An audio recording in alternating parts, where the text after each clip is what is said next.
All right, this video is about getting the cover on and off on the ONYX RCR. So I want you to pay attention to the silver nut up here on the triple tree. That's important because this is gonna go right above that.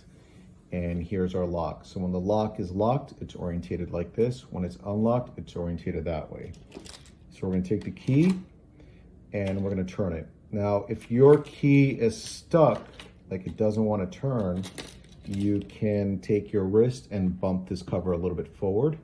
Another thing that helps is when you have the key in there is to push down with the other hand. So push down and turn it.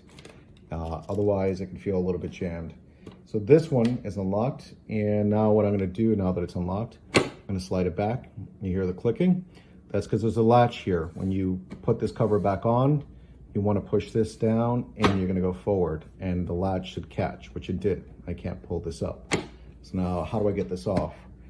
Slide it back once over like this, slide it up, and then this part of the wood is going to go right above the silver nut. And once you got that, everything clears.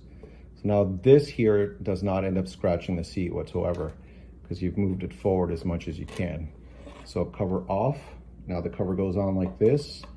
And look at how, again, I'm putting the wood over the silver nut. I know the phone mount's getting in the way, but you get the idea. So down, get that over the silver nut, and down, slide this back like that. So you can see when I'm putting it back on, I'm lining it up with the seat. Now it's resting. Bump it forward, it's locked. And then we're gonna lock it. So we're gonna do this in a motion again. So there it is locked. And if this gives you a problem locking again, you can also, again, push down and lock it. So cover off.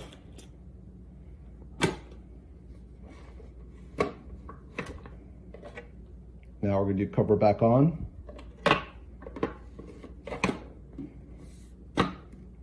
Lock the key, you're good to go.